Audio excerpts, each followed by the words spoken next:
बाबा रामदेव और आचार्य बालकृष्ण को माफ़ी मिलेगी या फिर सुप्रीम कोर्ट उन्हें कोई सजा सुनाएगा, ये अब 16 अप्रैल को साफ होगा। दरअसल भ्रामक विज्ञापन के मामलों में सुप्रीम कोर्ट ने आज काफ़ी कड़ी नाराजगी जाहिर की। कोर्ट ने कहा कि जिस तरीके से भ्रामक विज्ञापन दिए गए कोरोना के समय, वो बहुत ही आपत्तिजनक है। कोर्ट ने आज इस मामले में उत्तराखंड सरकार के लाइसेंसिंग विभाग के अधिकारियों को भी कड़ी फटकार लगाई।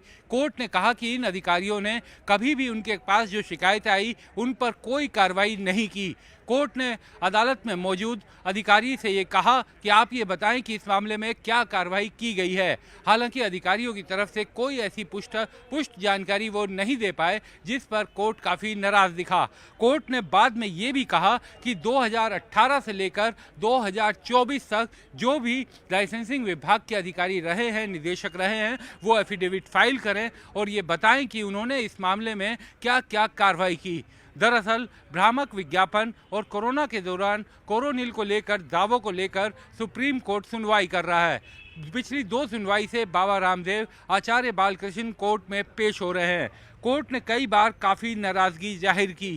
कोर्ट इस बात को लेकर काफ़ी चिंतित है कि आखिर कोर्ट के इनकार करने के बाद, कोर्ट के डांटने के बाद भी बाकायदा प्रेस कॉन्फ्रेंस की गई और प्रेस में फिर से अपने भ्रामक दावे दोहराए गए। आज की सुनवाई के दौरान बाबा रामदेव और आचार्य बालकृष्ण की तरफ से उनके वकील मुकुल रोहतगी ने यहाँ तक कहा कि वो पब्लिक एपोलॉजी यानी कि सार्वजनिक माफ़ी मांगने को तैयार हैं, लेकिन कोर्ट उससे भी सेटिस्फाइड, संतुष्ट नहीं नजर आया। हालांकि उन्होंने अपने एफिडेविट में ये भी कहा था कि वो सब बिना शर्त माफ़ी मांगते हैं और आगे से ऐसा कभी नहीं होगा। लेकिन कोर्ट ने कहा कि अब जाकर के जब कोर्ट का इतना दबाव हुआ है, ये माफ़ी की बात की जा रही है और सिर्फ माफ़ी से बात नहीं सुलझेगी। अब ये बात उससे आगे निकल चुकी है। दरअसल कोर्ट ये कह रहा है कि बाबा रामदेव और आचार्य बालकृष्ण पर अवमानना का मुकदमा भी चलना चाहिए, क्योंकि कोर्ट के मना करने के बावजूद उन्होंने प्रेस कॉन्फ्रेंस की और यह अदालत की अवमानना की श्रेणी में आता है। बहरहाल कोर्ट ने आज की सुनवाई के दौरान उत्तराखंड सरकार के 3 अधिकारियों को सस्पेंड करने की भी बात की। कोर्ट ने यह भी कहा कि पूरे प्रकरण को ध्यान में रखते हुए हमने दायर किए हुए हलफनामे को स्वीकार करने के बारे में अपनी आपत्तियां जाहिर की है। हमने ये भी बताया कि कारण बताओ नोटिस के बाद भी इन लोगों यानी बाबा रामदेव और आचार्य बालकृष्ण ने अदालत में पेश होने से बचने का प्रयास किया।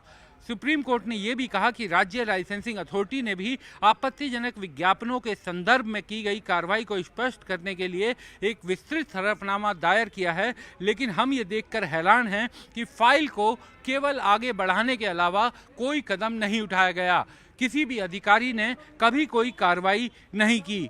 रामदेव और बालकृष्ण की तरफ से मुकुल रोहतगी ने यह कहा कि वो पब्लिक माफ़ीनामा, पब्लिक एपोलॉजी मांगने के लिए तैयार हैं, उसके लिए भी जारी है। लाइसेंसिंग अधिकारी ने तो बाकायदा कोर्ट के सामने हाथ जोड़कर माफ़ी मांगी और ये कहा कि हम इस मामले में कार्रवाई करेंगे।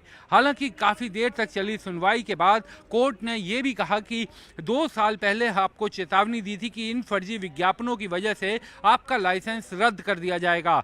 2 साल से फुल पेज के विज्ञापन आए दिन आते रहे और उसके बाद आपने चेतावनी पर कार्रवाई करने के बजाय खामोश रहे। क्या आम आदमी रोज आपके पास शिकायत लेकर जाएगा? कोर्ट ने आला अधिकारियों को भी ये कहा कि अगली सुनवाई पर वो कोर्ट के सामने मौजूद रहे। अब कोर्ट ने कहा है कि 16 अप्रैल को इस मामले की अगली सुनवाई होगी। हो सकता है कि 16 अप्रैल को कोर्ट अपना आदेश सुनाए और उससे पहले उन तमाम अधिकारियों के लिए भी परेशानी हो गई जो 2018 से लेकर 2024 तक लाइसेंसिंग विभाग के अपने पदों पर थे। कोर्ट ने कहा कि वो ये बताएं कि 2018 से 24 तक उन्होंने क्या कार्रवाई की है, किस तरह के कदम उठाए हैं। जाहिर बात है कई मामलों में ये दावा किया गया है कि अधिकारियों ने कोई कार्रवाई नहीं की थी, जिससे कोर्ट खासा नाराज है। अब कोर्ट ने उन अधिकारियों को तो बुलाया ही है, साथ साथ बाबा रामदेव और आचार्य बालकृष्ण दोनों को भी साफ किया है कि आप अगली सुनवाई पर कोर्ट के सामने पेश होंगे। सुप्रीम कोर्ट ने राज्य लाइसेंसिंग अथॉरिटी के डायरेक्टर, क्योंकि आज वो भी कोर्ट में मौजूद थे, उनसे कहा कि क्या आप में वो करने की हिम्मत है जो आप कह रहे हैं? आप बताइए किस तरह से काम कर रहे हैं, ये आपके लिए बहुत शर्मनाक है। क्या आपने कोई कानूनी सलाह ली? आपने किसी तरह की कार्रवाई नहीं की, ये बहुत ही शर्मनाक है। आप कहें तो हम हिंदी में समझा दें, यहाँ तक कोर्ट ने बोला कि आप कहें तो हम हिंदी में समझा दें। उसके बाद अधिकारी हाथ जोड़ने लगा तो कोर्ट ने कहा कि जो बात हम लगातार आपको समझाने की कोशिश कर रहे थे वो समझ में नहीं आई, और अब जब कोर्ट कार्रवाई करने की बात कर रहा है तो आपको आधे घंटे की सुनवाई के दौरान ये तमाम चीज़ें समझ में आ गई। कोर्ट ने कहा कि इन विज्ञापनों का उद्देश्य लोगों को आयुर्वेद दवाइयों से जोड़ना, ये कहा गया कि इन विज्ञापनों का उद्देश्य लोगों को आयुर्वेदिक दवाइयों से जोड़ने भर का है। कोर्ट ने कहा कि आपसे पहले तो किसी ने आयुर्वेद दवाओं पर काम ही नहीं किया। ऐसा लग रहा है कि मानो आप ही पहले व्यक्ति हैं जो इस तरीके से आयुर्वेद दवाओं के मामले में कार्रवाई काम कर रहे हैं। कोर्ट ने यह भी कहा कि जो नोटिस दिए गए उनके बारे में क्या कार्रवाई की। कोर्ट ने एक तरह से लाइसेंसिंग विभाग को लेकर काफ़ी नाराज था और ये कहा कि फाइलें आती थी, सवाल उठते थे, उन्हें दबा दिया जाता था, कभी भी कोई कार्रवाई नहीं की। कोर्ट ने कहा कि ये सिर्फ एक कंपनी की बात नहीं है, हम उन तमाम कंपनियों के बारे में बात कर रहे हैं जो इस तरीके के भ्रामक विज्ञापन देते हैं जिसके कारण लोगों को नुकसान उठाना पड़ता है। कोर्ट ने यह भी कहा कि कोरोना के दौरान इस दवा के कारण जिन लोगों ने ये दवा ली होगी, भ्रामक विज्ञापन को देखकर उनके बारे में जरा सोचिए। बहरहाल अब 16 तारीख को इस मामले की सुनवाई होगी।